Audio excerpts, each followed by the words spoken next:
You were going to ask me before I busted in about how hard the final dungeon of this difficult game was. Hot take, DJ. Good job. You were going to say something that was actually pertinent.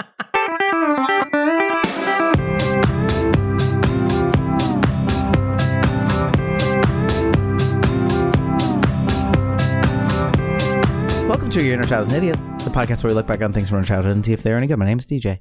And I am Damon. Hi, hello. I handle it like a champ again. What episode is this? 166? Is this an adventure where you can insert your own name? We could have done something silly and named our... The rumor has it you should do I farted. Then everyone's comments are really funny because they're like, I'm sorry, I farted. You know, Yeah. Wake up, I farted. Mm-hmm. It's time to go save the village. We're going to talk about The Legend of Zelda, A Link to the Past. Yeah.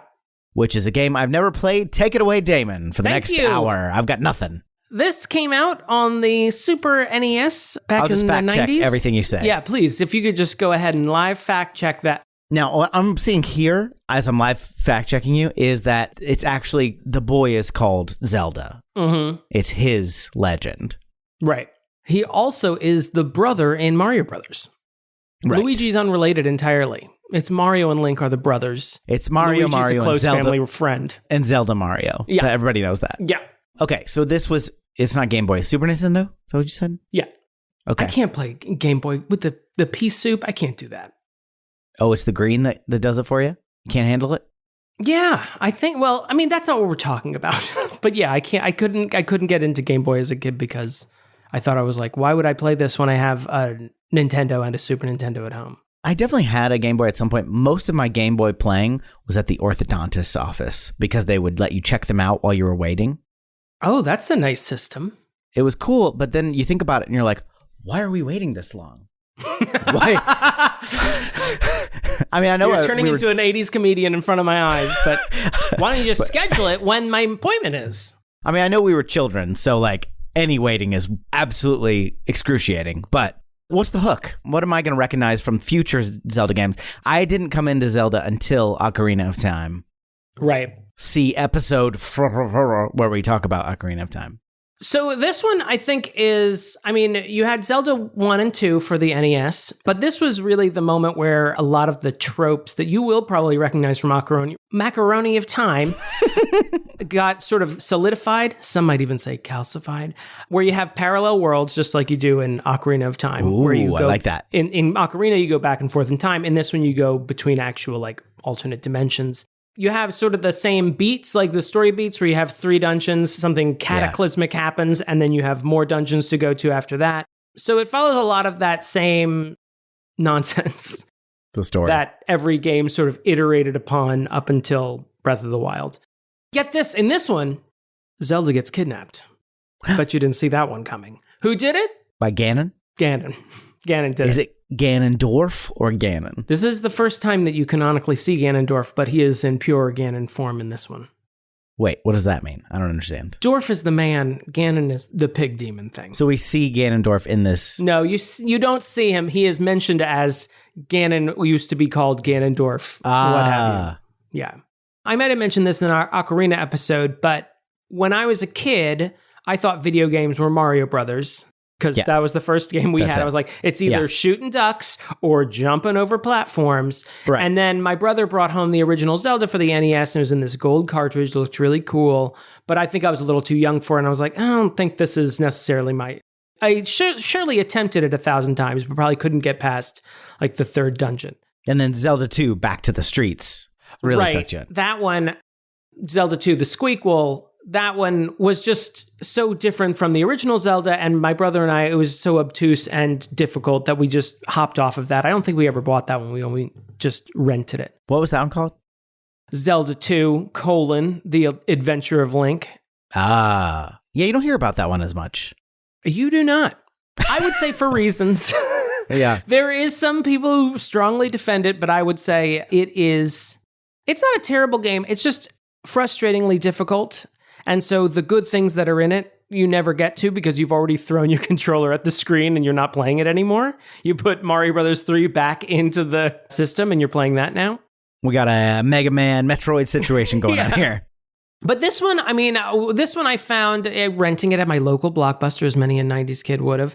And this is when I fell in love with Zelda. This was the one. Okay. I think it had enough of a story that it was fun.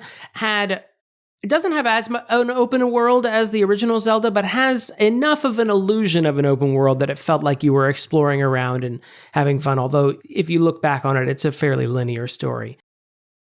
But it's just, also, it holds up really well. I mean, I think just Super Nintendo graphics hold up pretty well in terms of just how they look today versus playing Ocarina of Time. I'm like, this game's kind of ugly and pointy. Take it back. It's just a very cute looking game. It's very bright and fun, but also has a lot of that Zelda puzzle endorphin rush that you get.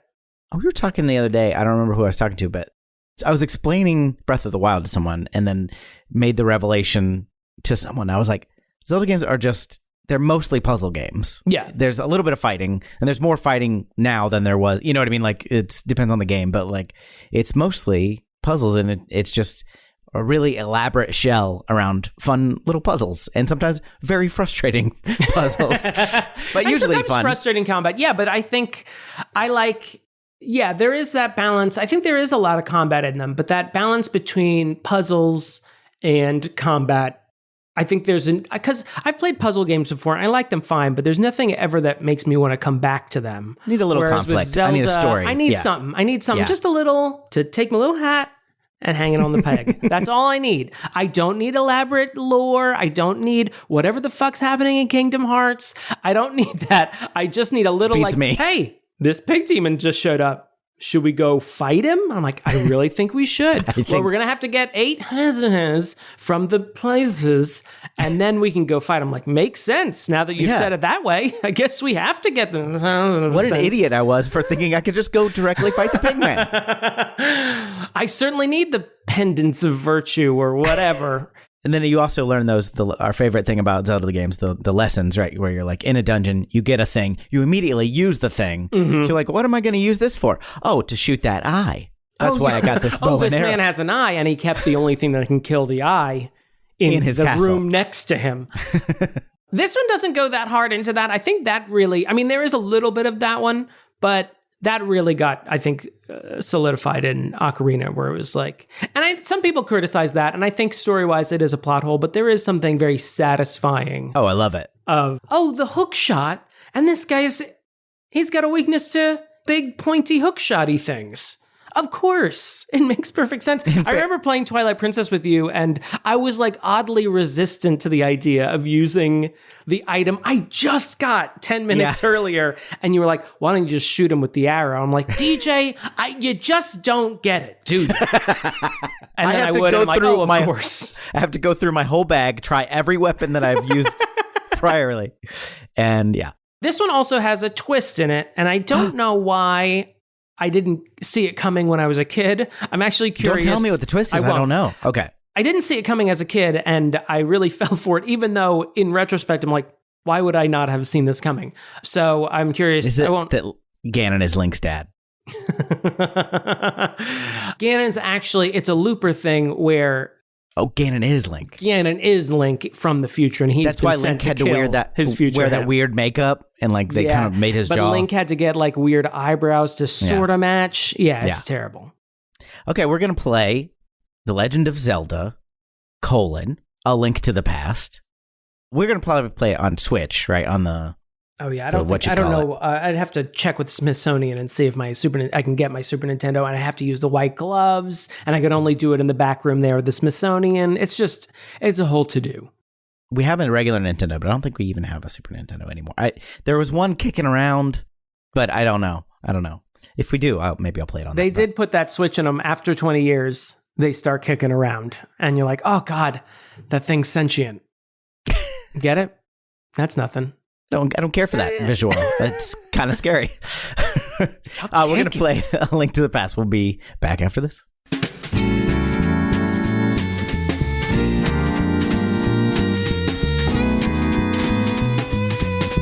Unfortunately, our lead-in is Veronica's closet, so... Do you want to describe the tiers of our Patreon page while I sing the Zelda song in the background.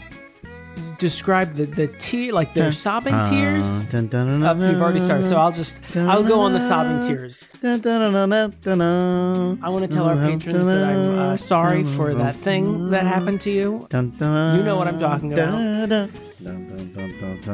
With your uncle. Maybe he died. Maybe he was inappropriate, but... Sorry about the tears. Sorry about what happened. Again, can't stress it enough. We're here for you. Don't reach out, though. We're not licensed therapists, so... when I said tears, I maybe should have clarified. Oh, like a tear garden in Germany, like a levels. Yeah. Steps. What are the tears? Well, if you give $1 per episode, Damon, you can get your name in the written credits, which people are really regretting about now. Because of the thing I mentioned about their uncle? $5 per episode, we'll read your name out loud with our voices. Up from there, you get a drawing by Damon, a song by me. You can, I don't know, you give enough, you can get a guest spot on the show. Whoa. We haven't really talked about that. It's a high demand item. Don't know what the dollar amount for that is. Would it be possible that they roomed with me for 2 to 3 years prior to guesting on the show, so I know that we have like a rhythm? Or they went to college with me. So far, that is our for our guests. That has been our main. Those are our 2 main requirements. So if you could do those and pay the amount needed, that would be ideal. Patreon.com/YourInnerChildIsAnIdiot. I don't remember the dungeon song. Can you sing the dungeon song?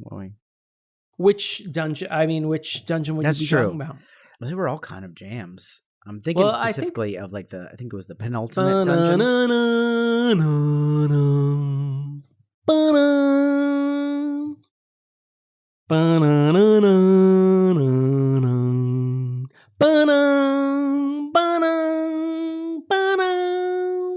This is going great. Yeah, this is minor key dungeon song. Sign me up. Okay, so this is a video game. Already hard to recap. Whoa. What? Go ahead. No, I'm just kidding. Spoiler that it's a video game? Is that what you're let's fighting slow back down. against? Let's make sure that people log off. Let's put a timestamp on the thing to make sure that no one gets any spoilers they didn't sign on for. Okay, so we're going to be talking about the whole game. So if, like me, you thought you were done halfway through, buckle in, because there's more. But I'm definitely going to need your help to recap this. When you research these episodes, and I know you do a thorough amount of research, much like you do I'm in the library. When you're doing QAnon research, you also do our show research. I'm doing microfiche. You should have seen that the tagline for the game is when you think it's over, it's only just beginning. When you were looking at the microfiche ads in the newspaper, I don't know how ads worked. Instead of newspaper, it's old like Nintendo Powers that I'm just searching You're through right with next the little to dials. Clarice Starling as she's going through the FBI's database. Okay, I'm going to need you to recap this because I have no idea what's going on in this game other than use item, poke enemy, warp around, be a bunny. Which in Japanese, that translates to The Legend of Zelda. It just sounds like English words. Yeah, like any frat bro, I'll start with the pregame and then I'll get into the actual game story. Sure. The game, before the game starts, Ganon infiltrates the Sacred Realm where the Triforce lives, which is some sort of artifact. Now you say before the game starts. We're not seeing any of this. No. Okay, You're not going to be seeing this because it's only in the pages of your manual. You don't have to worry. Close your eyes. Feel free to be whisked away. Okay. The power of fiction. He infiltrates the Sacred Realm, which is a sort of parallel world where the Triforce lives, which is this divine artifact that grants wishes. Yeah, you see it now. Yeah. When he infiltrates, there's 7 sages lock him in there and prevent him from escaping. Yada, yada, yada. Hundreds of years go by. And he's trying to escape, possibly.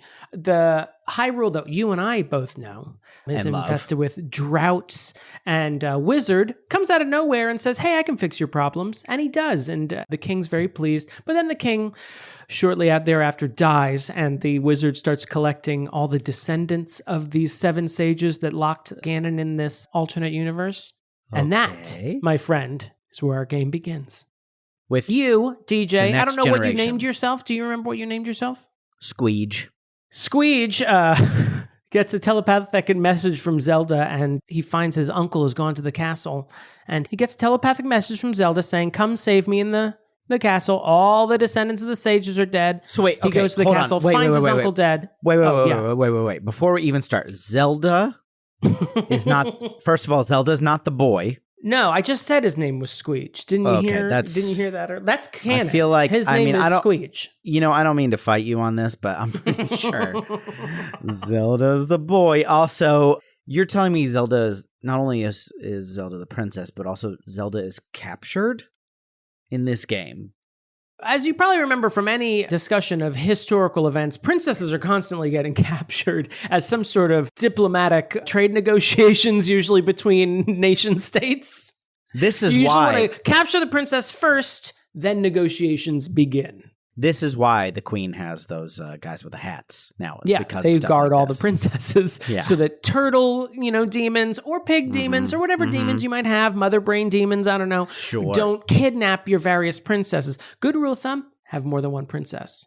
Follow the Star Wars rule. But I want to point out, Metroid does not apply to this particular Whoa. That's trope. Interesting that you, just because Metroids are just some sort of jellyfish aliens, you don't assume they have heads of state. The hero's name of Metroid is Metroid. Everybody knows it. Anyway, yada, yada, yada. You save the princess temporarily. You take her out of the castle. Oh, you have good to job. Go call it Done a and day. done. Some person sends you on a quest to find 3 pendants. You get those.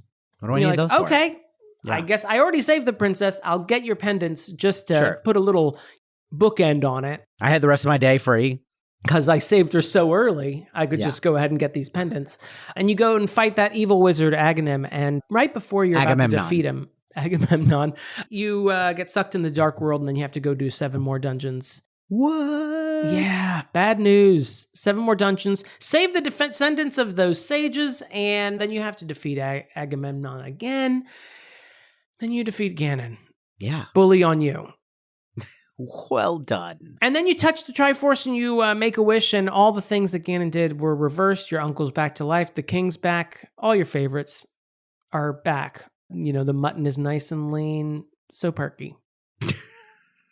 It's okay. So any questions in there? Yeah, might as well get into the story Gandalf is a Maiar spirit, which means he's essentially a demigod. And Sauron and Ganon are also Maiar spirits. So that's interesting, don't you think? Okay, so now you're mixing fantasy worlds, or is that true? I have no idea what's true. That's because false. None of it is true. But they are all Sith Lords. All of them are Sith Lords. Okay. It's also important to note. This was originally Super Nintendo, so there's actually a lot of story for a Super Nintendo game, but all things considered, yeah. There's a lot of just get the thing and then go do the thing, right? Go get this thing and take it to this other thing, and then you'll have the thing done. Oh, more things. Go get those things, please. Use that thing. But this time you're done. Get this last thing. You're good. This is a lot of tchotchkes and MacGuffins. Bric-a-brac. A lot of magical bric-a-brac. Knickknacks. Mm-hmm. There's a lot of that.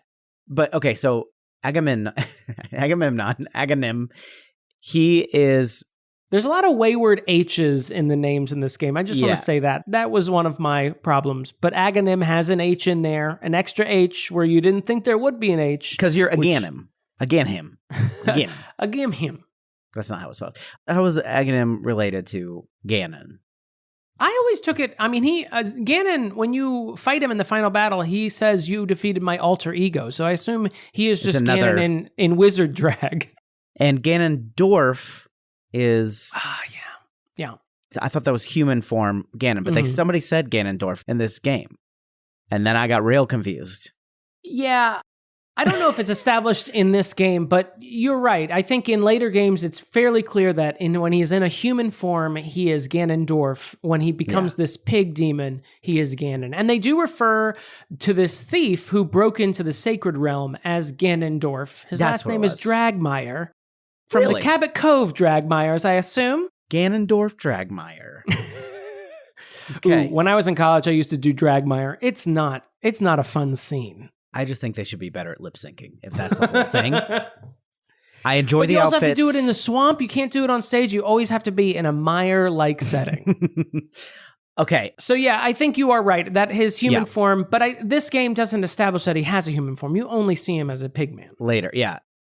I want to make clear, I'm not asking you to like answer for this, but I do know you know this much more. It's feeling like the Watergate hearings in that. I also have a very wide tie on, and sir, I know Ganondorf, and you are no Ganondorf. I won't correct you that didn't happen during Watergate. I know, but it's some historical shit, you know? Some old white man said it to another moderately old white man. Isn't that close enough? I mean, yeah, for me. Okay, so the other missing girls they mentioned, those are the descendants, like the people that you're saving in the... Yeah, so generations ago, these 7 sages trapped Ganon, and now he's gathering the descendants, who all happen to be ladies. Feminism, #feminism. Yeah. Women can also be kidnapped and trapped in crystals. Sorry to bust your worldview right open, DJ, but women can also be trapped in crystals. Ugh. They're all the descendants of these wise men, or wise sages, or whatever they're called. What else you got for me? Lay it on me. This does feel like a retread of our Lord of the Rings. Yeah, I'm what just else asking you questions. got?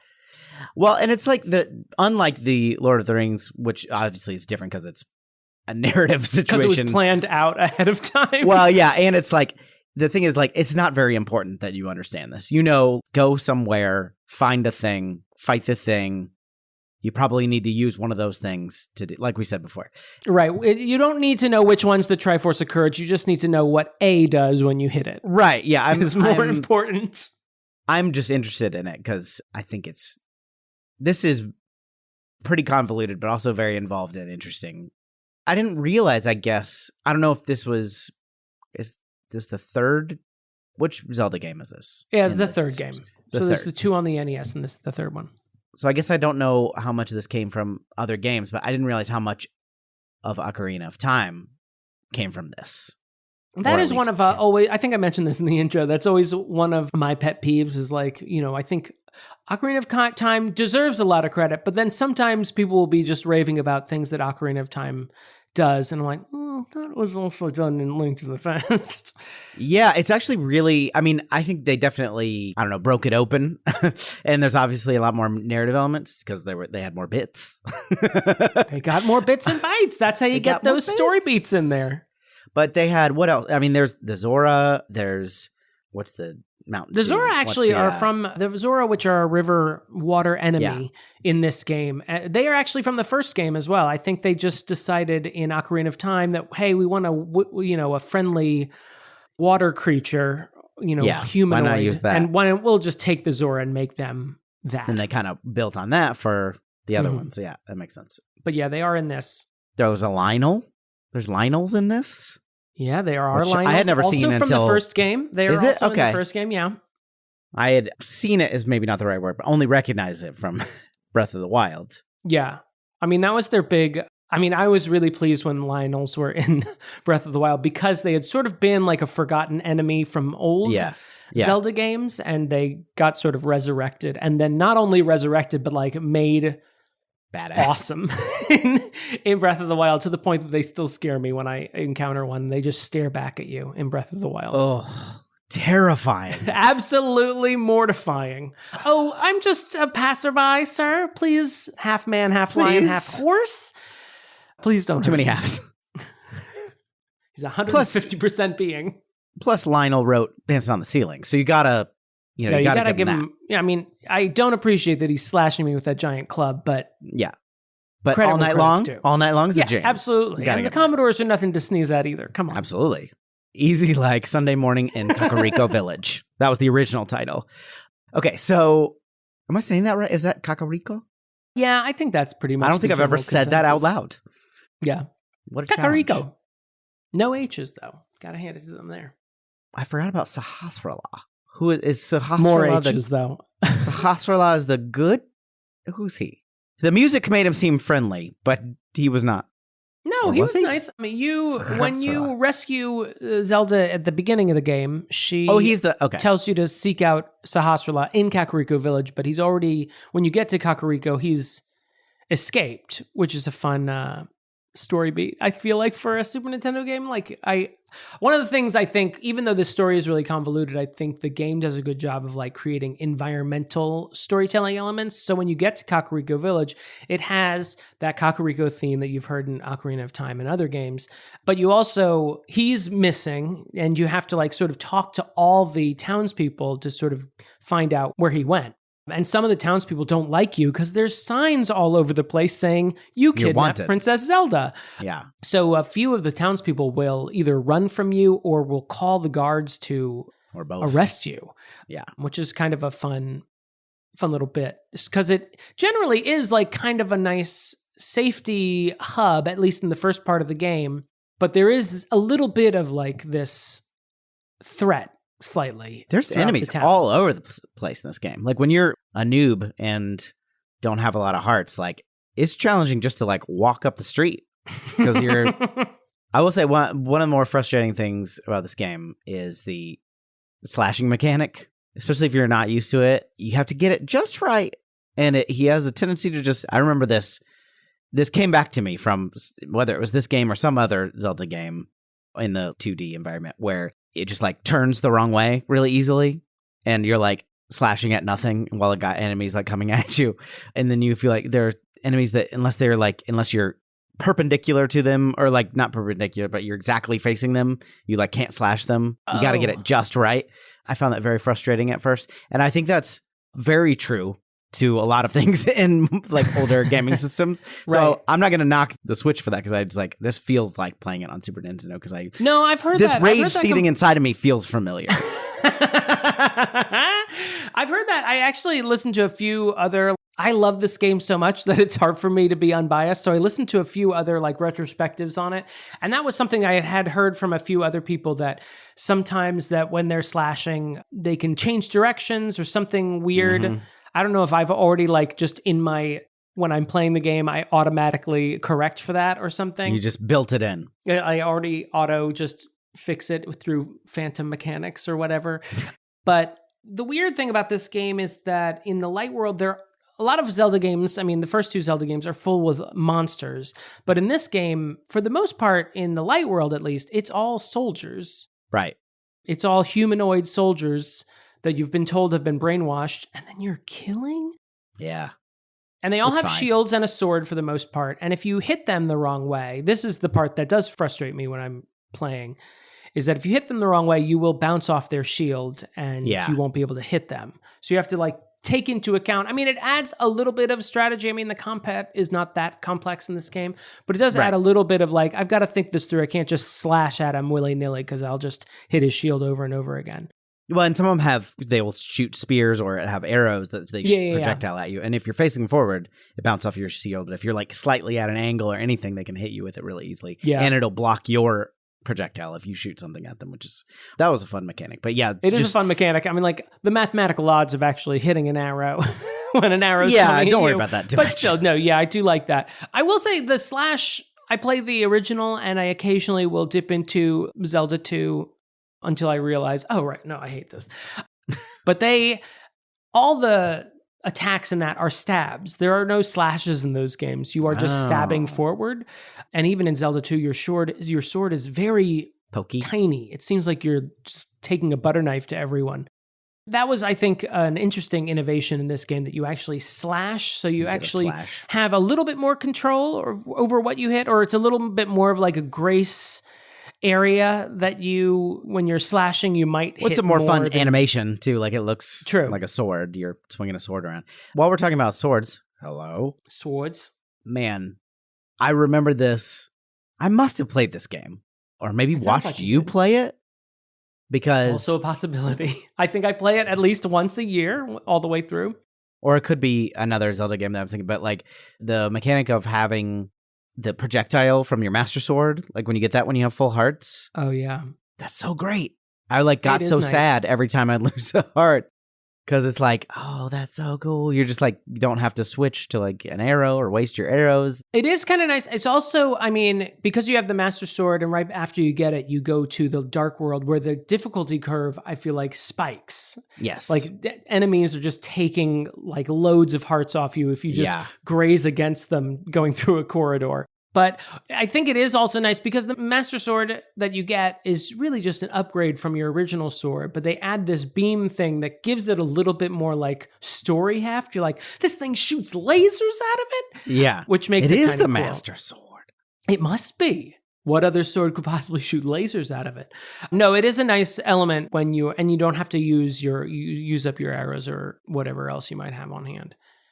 I was going to get into because then you upgrade it later, and that's even more fun because doesn't really, I don't think, does it change anything it does? It just like takes a lot more damage. It's just a lot more powerful, which was fun. It does. I mean, you can upgrade it twice after, after you get the initial Master Sword. You can get it tempered by some dwarven Rescue his blacksmiths. brother. After you rescue his brother. I know you're saving the world, but my brother went missing. If you could keep an eye out for him. Have you seen my chicken? And then later, at the end of the game, you can visit a fairy who will upgrade it to its final level, which is very nice. And that was one of the things, I had a lot of memories that struck me as I was playing it this time, and that was one that hit me. I knew I had to visit the fairy to get silver arrows, which is, of course, the only thing that'll defeat Ganon. But of course, I think I spent some time in that little fairy fountain and just threw everything I had in my inventory into the fountain. And I was like, well, I mean, she wouldn't do anything to my sword, or would she? And I threw my sword in there, and she gave me a better sword. So that was one of those like few discoveries that I was like, oh, look at that. Well, I have to be honest. Got a sweet-ass sword. Two things happened when I was playing this game. I got to a point where I was already using a guide because... You've got things to do. You can't just be... I just felt like I saw how much... What happened was, until I made it to the not even the halfway point, but when you get the 3 pendants, I was basically just... If I got lost, stuck or something, I'd look it up. But generally speaking, I was just kind of going through the game. But after that point, it got a lot bigger and a lot more complicated and a lot more dangerous with the enemies, as you mentioned. And I was like, all right, we're going to record in a few days. I don't have that much time to spend playing this game. I'm into it, but I'm also like, all right. And so I started like looking at a walkthrough, and then about halfway through the game, it lost my progress completely. Yeah. Not completely, because it didn't start me completely over. I don't know exactly what happened, because I wasn't saving the way I should. So it's definitely on me, but it's also, that shouldn't have happened. So I don't know exactly what happened, but I was very frustrated, and I quit the game.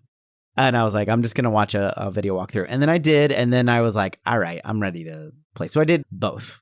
Basically, I was texting this earlier today as I was finishing. I was like, I would watch a walkthrough on like double time and then joylessly do the actions that the person robotically do what they did, which was still pretty challenging because the enemies get wacky. But I would be playing this for a couple more months if I didn't do that. And I have definitely never beaten this before. I know that I feel like I've played it now. I didn't remember it before that I played this, but like having done the mechanic, I either played one that was very, very similar, or I actually played this, but I definitely didn't get this far because it was like, what is all this? This is crazy.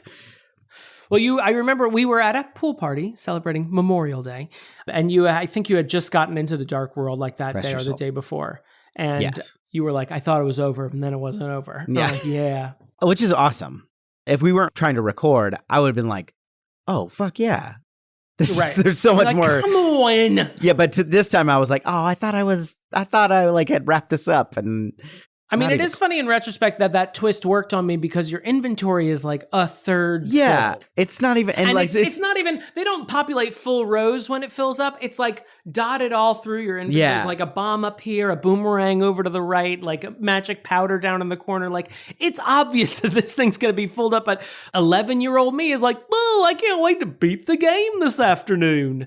Yeah, I had a very strong accent when I was a kid, and it's ludicrous that I even thought I was about to beat the game when I went to beat Agony. Yeah. I should have known better. I think in my head, I must have been like, well, they already did the fake ending. Obviously, the saving Zelda is like the first thing you do. So it's pretty obviously that that's not tricking anyone. But I was like, they already did that. They're not going to do that again. It's maybe what I was thinking. Right. But it was like, oh, yes. I do. I mean, the older I get, the more I do appreciate that little. I mean, it's sort of a fake out, but it's also sort of just destroying the trope of like, instead of the whole game you're trying to find Princess Zelda, you save her in the first 5 minutes of the game, or the first 15, 20 minutes of the game. It's flipping the script, man. It's fun. And it also, I mean, Zelda, I feel like is always, as a game series, really torn between well, we got to have a woman be kidnapped at some point. I mean, this is a video game. How else would you raise the stakes? How else would you motivate your main character? By taking away a woman's agency, that's how you make video games. That was my Shigeru Miyamoto impression just then. Spot on. But I feel like this is interesting because it at least makes an attempt. I feel like Zelda games are always trying to make an attempt to try and make Zelda into a character. And then they always cave to, and then she gets kidnapped. Even if she's been like saving the day the entire time, like in Ocarina of Time, the minute she reveals she's Zelda, then we're going to kidnap her. Right. But in this game, I do appreciate the She's this badass warrior, but still. But she still gets trapped in a crystal yet again in Ocarina of Time. But in this one, I mean, you do encounter her and you have like some sort of relationship as much as the memory would afford in a Super Nintendo game. Like you meet her and rescue her, so you already have some sort of perceived relationship with her at the beginning of the game, which is kind of fun. And you can go visit her in that first third of the game before you're sucked into the dark world, and she'll say, you know, whatever they programmed her character to say at you. I think she says, go find all the pendants. That's all she'll say at you. But now I do appreciate it over your head for the whole world to see. It's good for business. That's not her. That's not her, but I really like that. That's not her. That's a different guy. I do like that attempt to sort of subvert the tropes of even already like in the third game in a series. It's like making an attempt to play that role of just like, well, what if you save the princess early on? Yeah. What if we do, I don't know, something else? Can you imagine in the writer's room, everybody was like, something else? The writer's room? What do you mean something else? More lore stuff. Okay, so he's Don't part do this of... to me. Don't make me into the lore guy. But actually, I love being the lore guy. You're the Go lore ahead. guy. Come on. Please. Okay, what's with the royal bloodline stuff? So he's heir to the Hylian dynasty or something? I feel like... I mean, I think this is only part of this game. Yeah. I think there is a... Just like you sort of have the heirs to the sage's bloodline, he is the last of the knights of Hyrule. They don't really go into it. They're like, oh, you must be one of the heirs to the knights of Hyrule. And I'm like, that means nothing. Okay, whatever. Yeah, what is... Because they have a standing army. They have all these soldiers I'm literally killing left, right, and center. They're soldiers. So, I mean, what are the knights of Hyrule? What's the difference? I think it's just fantasy gobbledygook. Okay. All right. I get Hyrulean Hylian mixed up. So mad. So I'm mad at myself for knowing the answer. I believe Hylian is a race. At least in later games, it's established that Hylians are the race, so the sort of the human-looking race in Hyrule. And Hyruleans are all the people who live in Hyrule. So that could be all the other Hyrule races. is our whole thing, right? Yeah, Hyrule is the land, and Hylian is the race of human-like people that live there. But there's also Zoras, and in later games there are Gorons. Now, who are the fairies. Dwarfs? Yes, the Connecticut Dwarfs. I already did that joke with the Dragmire thing, so I can't. That's all right. It was a hit. Bring it back. It's called a callback. Look it up. In Ocarina, Ganondorf is a male of the Gerudo. The Gerudo. Yeah. No, we hadn't gotten there yet. So they did do something. We don't got those yet. We don't have Gerudos yet. We don't have the technology to have Gerudos yet. They have the little chain boys from Mario. Yeah, you got those little chain chomps. Yeah. In this game, they will do the same thing that they usually do, which is notice you're there and attack you. Yeah. Well, fair enough. I was just going to say that last dungeon was fucking wild. Was that Turtle Rock? Is that the last one? Or do you mean Ganon's Tower? I think Ganon's Tower is what I'm thinking. Ganon's Tower is the what have we learned dungeon. You have to use like everything a lot. Yeah. And you have to defeat like half of the bosses you've already defeated. Yeah. And they're just like in rooms, just like, hey, I'm just a normal guy now. I used to be in charge of that tower 4 hours ago. Now I'm just in the room to the left. I was a manager before. Come at me. Now I'm not even, I'm a floor supervisor. You know, honestly, I appreciate the stress is a little lower. So I appreciate that. Look, Ganon, I think he made a lot of good points. I don't think I was ready for the responsibilities yet. I mean, there's a lot of like doing, timesheets. I'm just, scheduling breaks. I can't do that. I got a lot of monster stuff to do up here. I was guarding a pendant. You came and took the pendant. I'm not mad. I'm not mad. I know it was a 50-50. You're either going to take the pendant or I'm going to kill you. I mean, I know, it's just sort of, you have to pick this is one. what we signed up for, I'm not mad at you for doing your job. I hope you're not mad at me for doing my job. Anyway. Plus now I get to share tips, so I actually make more money now. So the whole floor, we split the tips. Yeah. Any rupees you don't pick up, we split them. When the hero comes in, people, you want you to give 15, but I mean, it's kind of going 20% now. It's kind of the way it's going. Like if you did it on staffing the app, issues. If you did it on the app, you would have automatically been set up for 20%. But whatever you do, there's a jar in the corner. God bless. God bless. I don't know why God bless after all that. That's what got me. I like that he's just a religious man. He's just, he's a religious giant worm that infests the top of a tower somewhere. Does that ever get you? Like, I hear it less now than ever before, but I'll be like, hey, yeah, okay, thank you, and leaving someone there, like, have a blessed day or something like that. And I'm always like, don't rope me into your blessings. Thank you. I mean, it used to annoy me a lot appreciate more it when I was an angry teen. It used to annoy me a lot more. I'm a nice atheist, Damon. You were going to ask me before I busted in about how hard the final dungeon of this difficult game was. Hot take, DJ. Good job. You were going to say something that was actually pertinent. I was just going to ask you, what did you think of the graphics? Like, how did you think the Super Nintendo graphics held up? I thought it was good.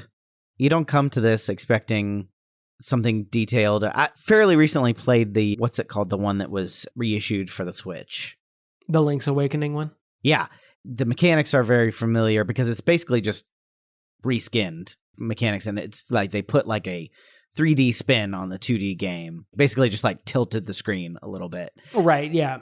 And I like that a lot, and that looks amazing. But I didn't play this and go, well, this looks like shit. There's things like the Lionels, which you've seen in extreme detail in something like Breath of the Wild, where it's kind of weird because you're like, is that a... But it doesn't really matter. Chunky guy coming at me. Is that a Great Dane?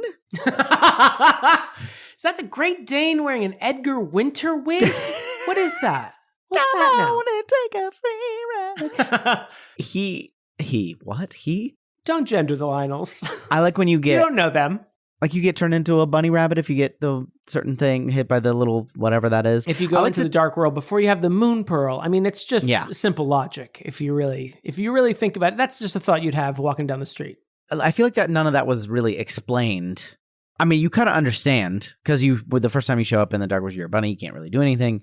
And then later you get like hit by some beams or something, like a star. What is that? It's just like a star thing that comes around. And there's like a little star enemy in the Dark World that will hit you and you'll turn back into that bunny. But for a little bit. There's the whole object that you get in the third dungeon before you get pulled into the Dark World is this Moon Pearl, which is, it's kind of a story-wise, it makes sense, but it also feels like, could I get an actual item for this dungeon? Right. Because it's just something you put in your inventory and it stops you from transfiguring once you go into the Dark World. Because everyone who goes in the Dark World becomes a monster, which is story-wise makes sense. Everyone who you encounter in the Dark World is a monster, including Ganon is a monster. But it almost feels like a placeholder in the level because it's just like you in the third level, in every other level, you get something that's more or less useful. In that one, you just sort of get this object that goes into your inventory. It's automatically turned on so that you don't transform when you go into the Dark World, and you don't really have to worry about it ever again. So it's just kind of there. Yeah. In fact, you get an object right before you get into that dungeon, which is the magic mirror that lets you actually use, and it allows you to warp from the Dark World back to the Light World. But only in certain spots. I mean, I think there's like limitations in the game itself. Like you can't warp on top of a bush or a tree or something, but you can't go back the other way. You can only go from the Dark World to the Light World. Who says you can't go home? It's all right. That was actually from this game originally. Yeah, look, I'm just want to for anybody who's vaguely listening but didn't actually do a playthrough or doesn't know this game intimately well, let me just go through some items that you're going to have by the end of this game. We've got I love the items in this game. Go. We got medallions. We got Bombos medallion, a Quake medallion, an Ether medallion. We got the magic mirror, the magic cape, the cane of Birna, the cane of Samaria. We got the shovel, the book of Mudora, not Medora. The flute, Medora the Explorer, which you took from Flute Boy. Magic hammer. You got the ice rod, you got the fire rod, you got the magic powder, you got the mushroom, you got the hook shot, you got the bug catching net, you got the magical boomerang, you got the regular boomerang, you got a bomb, you got a silver arrow, you got a regular arrow, you got bow, you got the lamp, you get the moon pearl. That's what you were just talking about. You got the Zora's flippers, you got the Titan's mitt, you get the power glove, not to be confused with the power glove. You got Pegasus Power glove TM. You got the Pegasus boots. Actually, let's talk about the Pegasus boots for a second before I finish this list of the items. Love that. I love the Pegasus boots. I love them, and I forget that you don't start the game with them whenever I replay the game. I'm like, oh, right, I can't. Oh, I'm just walking everywhere. Ugh. They are great. I mean, this isn't a huge overworld, and I would like to talk about the overworld in depth, or not in depth. Gross. We don't have that much time. It is nice to have that if you're going somewhere. Because fast travel isn't limited. I mean, there is some fast travel, but I mean, it is sort of limited and balanced. So it is nice to have this ability to like, look, I'm just trying to get west. I don't want to fight all 1,000 of you right now. And you run, unlike what your mother asked you to, you run with your sword pointed outwards. Yeah. So you just kill guys as you're running. It's fun. It's pretty fun. And plus, like, there's like traversal elements where if you run into something, you can... I've seen speedrunners like run into something and get knocked backwards to get over pits they're not supposed to be going over yet. Oh. Tricksy hobbits. I also love the Pegasus boots. I just wrote a list of items I love, and I wrote hook shot, exclamation point, Gotta boots, love a exclamation point, and bottles. Bottles, I feel like, are also the low-key, because Yeah. I don't think they're in the second game at all. And in the first game, you get medicine. The bottle is not particularly interesting. You just get medicine and presumably throw your bottle away. But in this one, you actually get a bottle and you can put a variety of things in. You can put potions in it, or, and this is what I do all the time, put fairies in it and they will bring you back to life. That's how I am able to beat this game without ever properly dying, because I die all the time and these fairies just bring me back. And every time I get out of a dungeon, I'm like, first things first, let's reload up on fairies. Did you freeze up, or are you just not laughing at my... No, that's that's an awkward stare. That's the side of me trying to think of a gay joke, but I couldn't do it. You're too far gone. You're too far into gay acceptance. Sad, Damn it. in a way. I'm going to send you to a local high school, and we're going to get you fixed up real quick. Don't tell my bigoted uncle.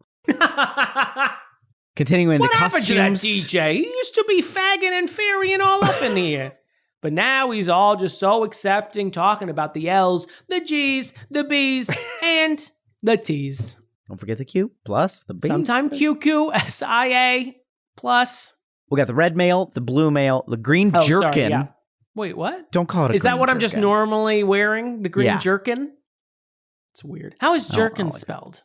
J or G? Jerkin. Mirror shield, the fire shield, the fighter shield, which is your regular shield, your golden shield. sword, your tempered sword, master sword, and fighter sword. I was reading them backwards. Obviously, you start with the fighter sword and then go up from there. That's Makes the sense. amount of items that we're talking about here. It's insane. There's so many tchotchkes. So many tchotchkes, so many things to put on your shelf, maybe on a mantle. Some of them are completely optional. And I think this game is before the era of, there's a boss in this dungeon. If you just go 2 rooms to the left, there's an item that is his only weakness. There are a few enemies in this that do have that, where I think there's one enemy that it is required to have the item that you get in that dungeon. I think there are a few that are weak to the item in that dungeon, but it's not required. But for the most part, it's just like, hit him with your sword. Find a way to hit them with your sword. It's not, I would say this, it is not obvious at all, some of the things. Like, I was watching a walkthrough, so I'm like, oh, you just do this thing. But if I were just like, especially like an 11-year-old playing this game, how the fuck do you figure some of this stuff out? Like that you have Which ones stuck out to you? In some of the dungeons, you can like cut. I'll pretend I don't know all the enemies' names. Okay. So I'll just play it cool. You can like cut the mossy branches, and if you like cut the right ones with a master sword, it like opens a door. Oh, yeah. In the forest dungeon, there's like vines on the wall. Yeah. Yeah. And then there's one where you have to stand in front of something and use something. I can't remember what it is. Yeah, I remember. I think we all remember where we were when that happened. Well, is it the entrance to the final castle? You have to like stand somewhere specific and the mouth of the castle opens up or something. I can't remember what it is, but... Well, that one, I mean, I feel like at Ganon's Tower is fairly... I always get this is a very Damon thing, but I'm always in a bad position whenever it happens because it's automated and the crystals just start going and I'm always like halfway through a weird walk. My little sprite is in a weird walk. I'm like, no, I wanted to be facing it for like the moment. I'm like, I'm in a weird jostling position and now the crystals are coming out. So that's fairly automatic. No, that must not be the one I'm thinking of. I can't remember because I was watching... There's a few... I've heard some people complain there's 2 dungeons that you have to have those medallions to open. Right. And that can cause problems because there's nothing really prompting you to get those medallions. Yeah. So I would imagine if you didn't get them ahead of time, you would be really fucking annoyed when you got to that dungeon. There's a symbol you've never seen before on the top of those dungeons. And you're like, what the fuck is this? And one of those medallions you get from like throwing a stone into a rock circle and a catfish gives you a medallion that allows you to make earthquakes. Yeah. Get out of here. Get the fuck out of here. Yeah, I don't know how, like if I didn't have a subscription to Nintendo Power or the Nintendo Power hotline on speed dial or nowadays a YouTube walkthrough, I have no idea how you would figure this shit out. The Nintendo hotline of our era. Yes. It's pretty wild. Although, I mean, I will say there is some pushback on the NES... What? The what? The NES obtuseness. For example, like Ganon's fight is somewhat reminiscent of his fight in the original game. But in the original game... When you go into Ganon's chambre, he immediately goes invisible, and you just have to sort of stab in whatever direction you can until you hit him. Again, I want to reiterate, he is invisible. Like, it's needlessly unfair. And then he'll freeze, and then you shoot him with a silver arrow. After you've hit him, invisible him 3 times. It's silly. And in this game, at least... You fight him for a little bit while he's completely visible, and then he's like, I'm going invisible now, but he'll shoot little like fire bats at you so you know where he is. So even if he is referencing that old fight, it's a little bit more like your skill and not just, I hope I have enough hearts to stab at the air long enough to defeat him.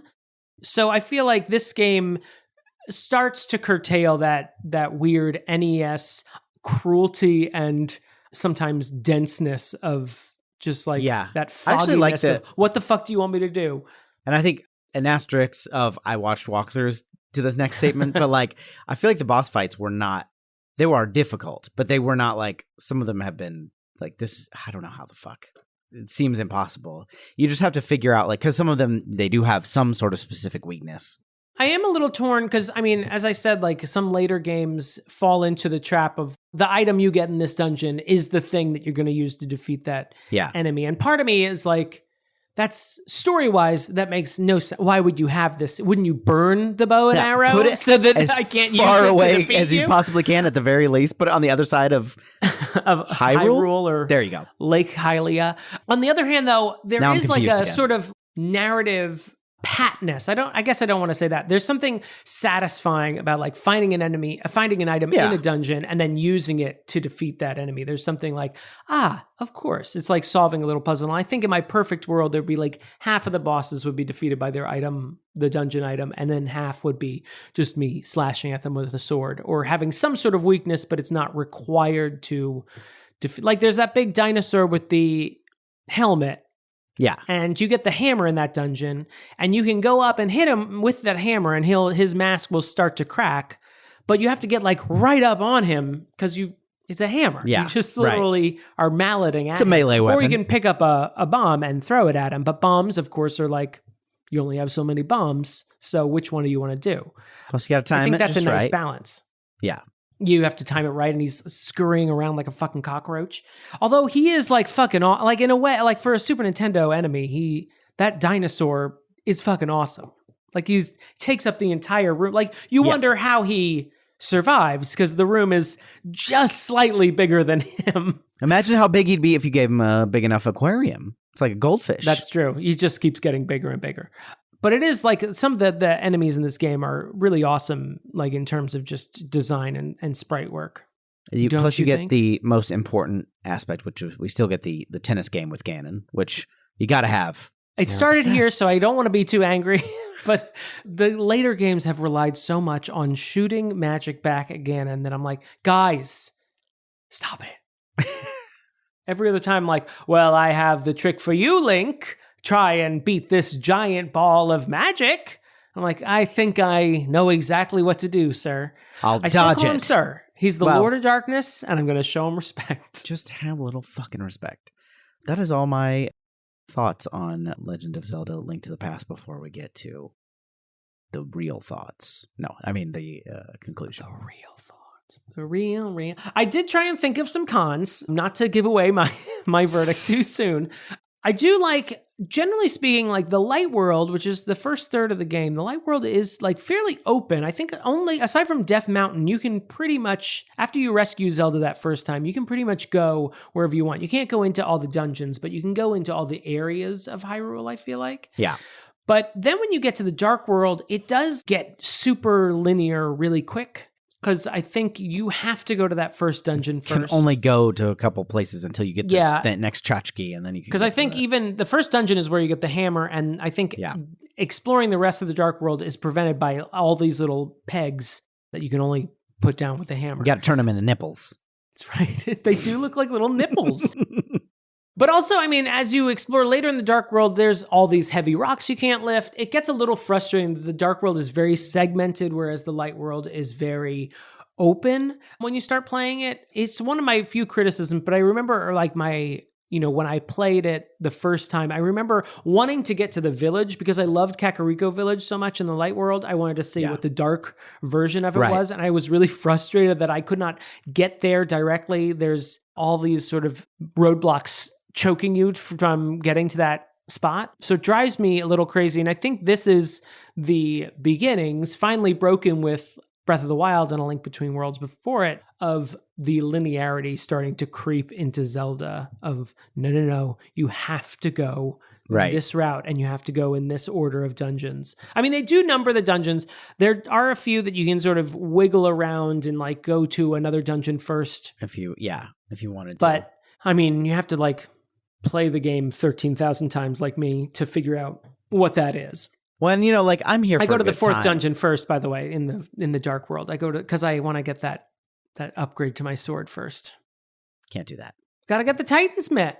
I'm here for a good time. So if you tell me this is the dungeon I play first, I assume there's a reason. I'm going to get something there that'll help me at the next thing. And usually that's true, although that doesn't mean that's always the case. But I do feel like, you're like, oh, now you have the Titan's Mitt and you can lift these fucking huge rocks. And then you can go over to this place. That's just items, man. It's tchotchkes. That's the tchotchke life. Those that little #tchotchke bits and life. bats. I don't think I have much else. I mean, I do love that dungeons are like starting to get delineated, but they're only sort of aesthetically delineated. Otherwise, they're kind of... I think the water dungeon and the ice dungeon are the only ones that are actually like, this is an elemental area, but otherwise, Misery Mire isn't particularly swampy. It's just got slime on the walls in the decor of the actual dungeon. Which one's Misery Mire? I think that's the 6th one. Okay. You have to use the duck to get to that. Go into the desert to get that portal and get into the swamp. Get in that swamp. Get in that Dragmire. That's where you do your Dragmire show. That makes sense. You want to go to the verdict? Yeah, let's go. Let's go.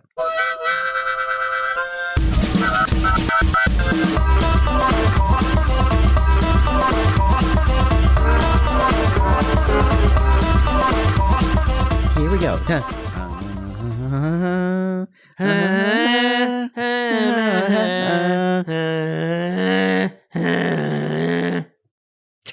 DJ. Now. What? What did you think of the item with which we were reviewing in this episode? That's not how this goes. I translated from Japanese back into English. In the spirit of The Legend of Zelda. let me go ahead and list my complaints. This is very difficult in places. Yeah. I complain about the slashing mechanic already, which only is really a problem at the very beginning when you're already like a little weakling. Mm-hmm. Because as you like, if you get hit, so what? You got hearts, you'll figure it out. But like when you have like 3 hearts, you're like, God damn this fucking... I can hear angry DJ trigger warning of angry DJ playing a video game. It's always come guy. On. I hit that. You saw that, right? You saw me hit the guy, right?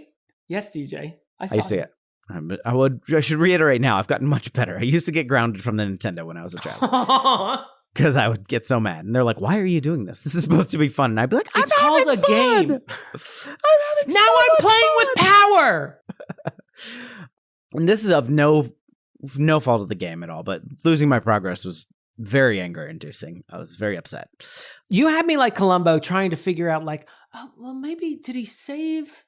I definitely was using the rewind feature when this happened. Uh-huh. So I feel like... You rewound all the way back to the beginning of your game. Well, I guess. I don't know what happened. It was clearly like a glitch, but it's still... I was like, that is annoying. I mean, I had a minor version of that during the Turtle Rock dungeon which is the penultimate dungeon. And I beat it and I was like, done for the day, and turned off my game and like closed my session in the, Super Nintendo app or whatever they would call it on Switchland. And I was like, and the minute I did it, I was like, no, I beat that dungeon, which is probably one of my least favorite dungeons. I was like, oh my God. And knowing I had to go back and beat it again the next day was annoying. I can't really hold that against the game. No, that's my stupidity. That was just me being dumb. Yeah, same with mine. I was upset at the game, but not reasonably. You know what I mean? Like, it's just that was the subject of my ire. I still think you should write into 1991 Nintendo and let them know about the error. Just see what they can do. Dear Nintendo of America. Circa 1991 specifically. If you get this to them, that would be really appreciated. Can you please send this to not your current address? The story is pretty convoluted. It's a Super Nintendo game. There's maybe too many things. I like a tchotchke as much as the other one, but I feel like most of these things are only a problem because I was on a time crunch of sorts where we wanted to record this. I didn't want to wait too long.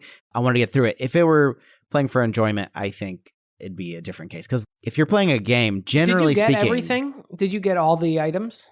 I think so. Okay. I know there's some that are optional, but I mean, if you're playing it for the first time, you don't know what's optional and what's not. Yeah. I mean, and I was also just like doing whatever the walkthrough did. So if he got everything and I got everything... Sheep, follower, not a leader, follower. I will say that is not the most fun way to do that. It is a good way to like get through a difficult portion, but like fun, it's more fun. It's a puzzle. Like that's the thing. It's like, it is a action puzzle game. And that is a really fun thing about Zelda. But if you're like, it can be very time consuming if you can't figure it out right away. And that's if you're doing it, I'm going to play as far as I can get for the next hour or whatever. That's fine. But if you're like, I have to finish this game to talk about it, it is a little bit, it's not that fun. It is a weird world that we live in, that you have an assignment to beat a video game. And if you could do it by Tuesday night, that would be ideal. Right. It is an odd experience. We did already delay once because I was like not even close too. I'm on a time crunch. Yeah. I got to defeat Ganondorf Dragmire. Right. Toot sweet. I should like fully admit I am not super good at this game or video games in general. That's not something to hold against the game. Like, because I think they did an amazing job. To get to my verdict, Your Inner Child is not an idiot. This game rules.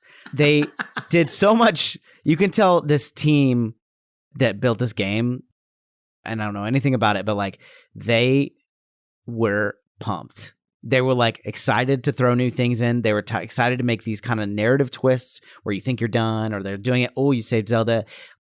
It is so much fun. There's so many elements that are interesting and weird. This game is very weird. Like the whole Dark World thing is super weird. And I say that in a completely enjoyable way. It's like, what the fuck? But, and like the mechanics, again, maybe there's too many tchotchkes, but all of the tchotchkes are pretty fun. I love a mirror dimension. I love the fake princess at the end that's actually a weird... Was that Agamemnon? Was that... Who was it? No, that was just the boss of that end. Yeah, the boss of that, yeah. And she's hinted at the beginning of the game, like just casually by a guy in Kakariko Village who'd be like, hey, this house we live in used to be a hangout for thieves, and the guy who ran it was named Blind, and he hated sunlight. And then when you go to that place in the dark world, that you try and take that girl outside as she requested. I don't know what her grand scheme was, Hannibal Lecter, but it's like, oh, you want to go outside? Let's go there now. And she's like, maybe we shouldn't go outside because the sun lives there. I'm like, well, you're the one with a sun allergy, Diane Keaton, so you asked to go here. And then it turns into if you take her into a room that has like sunlight pouring in, she turns into the boss and you fight her. Anyway, that is a fun twist. It's not a perfect game, but it is really fun. And I think I would go back and play this game again. Absolutely. Especially without being on a time crunch. But I will say this seems very difficult to just figure out. Like some of these things, I'm not sure how you would figure that because there's no clues to some of the things. Some of it's pretty obvious, but some of it is like throw fairy dust on the thing and then it will give you this item that you need to get forward. Like how the fuck would I know that? You just have to. Which one's that one? I might be making that one up, but like there's a couple of things that seem like necessary items that you get in a very weird way, like that medallion thing that we were talking about. Is like, right. I don't know if I would ever figure that out. I'd be like, it can't be done. That's probably what I did when I was little. Luckily, like I'm a very explorer. Like when I play these Zelda games, like I want to explore as much as possible. Like even in between, like my thing is, I never want to go to a dungeon until I absolutely have to, until I've actually exhausted all my options. And usually that means like getting an object in a dungeon. And then when I leave that dungeon, I'm like testing it on all these puzzles I've seen when I've been exploring. And then when I'm like, well, I guess I can't do anything, on to dungeon number 3. You learn to like recognize things. They're like, that thing looks funny. And then you just go through your items that you have and be like, what if I read the book of Mudora in front of it? And you're like, right. Nothing happens. Okay. Well, then you just try shit. Yeah. If you're being a little bit more exploratory, like you said, you can sort of do some of that stuff. But some of those, like, again, that was more the time crunch. But anyway, your inner child is not an idiot. What do you say? Yeah. I mean, I was just going to say, like, when you encounter that ring of stones, like, I'm the kid who's like, oh, this sign says don't throw anything into my ring of stones. Yeah, right. Obviously, I need to throw something into this ring of stones. But otherwise, there's nothing to do in that little corner of the map. It is a weird, awkward. If you're not as exploratory as I am, you would overlook that. And then you'd get to Turtle Rock and be like, wait, what am I supposed to do? And I mean, that is actually one of my main cons of the game, is that there are a lot of little things. The Ice Rod is another one, not to go back to Turtle Rock, but the boss of Turtle Rock requires that you have the Ice Rod to defeat him. The last guy who told you to get the Ice Rod is Sahasrara after the first dungeon, the very first dungeon. He's like, there's something in the corner of Lake Hylia that you should pick up. It's like very vague and easily like forgotten. And I can't imagine being the fuck up who's like, shit, I can't defeat this 3-necked turtle now because I don't have the Ice Rod. Yeah. That being said, obviously, since I play this game every year and have every enemy memorized, I love this game. This is a great game. I think it takes a lot of what was done in the original game, which was a lot of exploration and environments and puzzles like that, and expands on them fantastically, creates a much more lived-in world, takes elements from Zelda 2, like towns and magic, and incorporates that into the original game's like sort of template.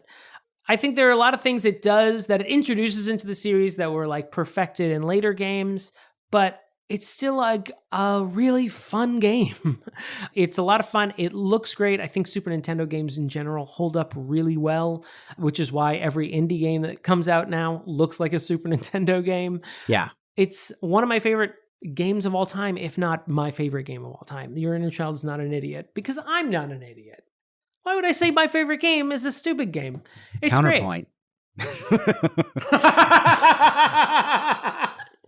No, I do like that this game rewards exploring. Maybe not like always directly, but if you go talk to everyone, which is very much my thing. It's like, I haven't talked to this third townsperson yet. Excuse me. If you're like trying to get through the narrative of the game, that can sort of be frustrating, right? Because you're like, I don't know what I'm, I think supposed Zelda to do. games in general are one of the few games that, like, on a time crunch, it's really hard to do because it is so, even the most linear ones are very much they reward going into those little cracks and crevices in the map that the story may not take you on, but if you search around, you will always usually be rewarded.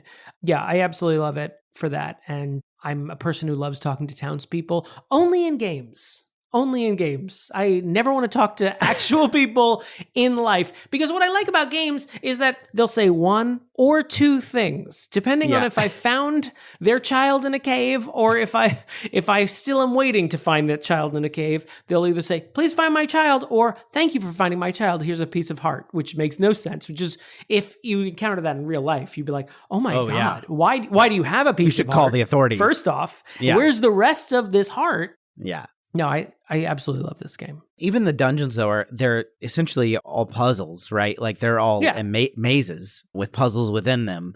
And so, when you're trying to get through the story, or you're trying to, like, on the time crunch, like you're like, okay, you need to go left, and then you need to push this up, and then you need to go left, and then you need to go to this room first, get the key there. But, like, if you're just jumping into this dungeon like I did on the, the first part of it, I'm like, I don't know, I'll go over here. And then you're like, oh, I can't go through that. Okay. I go back here, and you're like, oh, this skull guy's here. I guess I'll fight him. And then how do I get to this door? You just kind of like fuck around, and then you figure something out, and then you're like, okay, there's nowhere else to go. So there's got to be something going on in this. You know what I mean? It's not the And it is very satisfying when you are able to figure it out yourself. Yes. Yeah. And it's not just following it's a Super Nintendo game. Usually it's kill all the guys in this room and the button will appear. But it is very satisfying when you are able, I mean, like me throwing my sword into that woman's fountain. Your Honor. No. It is very satisfying when you stumble upon one of those moments. And I think Zelda especially early Zelda, is really good at that. And with Breath of the Wild, it feels like it's gotten back to that a lot more than it did in some of the later iterations. What do you think, everybody? Email us, yourinnerchildisanIdiot@gmail.com. You can call us or text us at 615-576-0525. Leave us a message, text message. We want to thank our patrons, including Karen Curd, Heather Tuggle, Travis Vance, Demon Zilstrian, Jonathon Day, Captain Jean-Luc Picard, Lindsay Nell, The Hands of Fate, Dan McIntyre. Jackson has an unhealthy obsession with Damon. I'm flattered, but also supremely uncomfortable. The Elusive, is that the next person? I'm flattered, but extremely uncomfortable. One of our new patrons. The Elusive fan, Gromkin. And of course, shit on the Cartouche, exclamation point. The supreme ruler of this podcast. Josh Frigo. Dramatically plays hot dog. His Honor the Mayor. Beth Surmont. David Mort. Just Cuz. Scalfasaurus. Are we getting the Dr. Malcolm's Heaving Bosom. Flawless. Particle Man. T. Smith. T. Smith was just texting me about She-Devil right before I hopped on this recording, so I doff my cap to you, T. The Zesty. Jeremy Powlen. And of course, Larissa Maestro. Thank you all very, very much for supporting. If you'd like to support the show like them, patreon.com/yourinnerchildisanIdiot. Why don't you take us out with some lore? Could you recite what's a family tree or something? What's something ridiculous? Family tree? Well, actually, Zelda's family tree is really easy because all the women in Zelda's family tree are all named, you guessed it, Zelda. Zelda. For some reason, they all name the girls in the royal family Zelda. So. What's your go-to Link name? Oh, this one's really funny. It's kind of an inside joke. I name him Link. Oh, like from Rhett and Link, the YouTubers? Yeah, that one. Rhett and Link. Actually, you know what? I will say this. Richard Linklater. My brother, he played A Link to the Past when we were Utes, and he named his character Ormlu in A Link to the Past, and that was the name of the brother in my erstwhile webcomic. So that's right. And did you name your Link Truford? No, of course it was still Link. Rules are rules. Like, what are you talking about? Here, I'll give you an example of me being Damon. This is a very Damon playing Legend of Zelda. At the beginning of the game, when your uncle says, you stay here, I need to go to the castle. When I first played this game, I literally stayed in bed and said, he'll be back. Right? He's probably the hero of the game, and I just sort of follow along and see him do things, maybe? You're like, after a while, or maybe news gets back to the house while I remain in bed about all the pendants and various crystals he's retrieved. Maybe someone will what's bring me wrong pancakes. with me? It's like I've never played a video game before. Get out of bed. He just said no. I do still fall for because there's no time on this game, right? Absolutely not. You have a dungeon to go to, and I'm always like, I gotta get to when that Zelda dungeon. Screams and she's like, they're invading the sanctuary. Yeah. I'm like, I gotta get over there. I'd hate to leave her in a lurch. Maybe I could catch her and stop the game from progressing. Tell her to just skip the whole Dark World section and get Zelda. Hey, soldiers, back off. Some of you take 2, 3, maybe even 4 hits. I can handle it. If I had only not dawdled so much.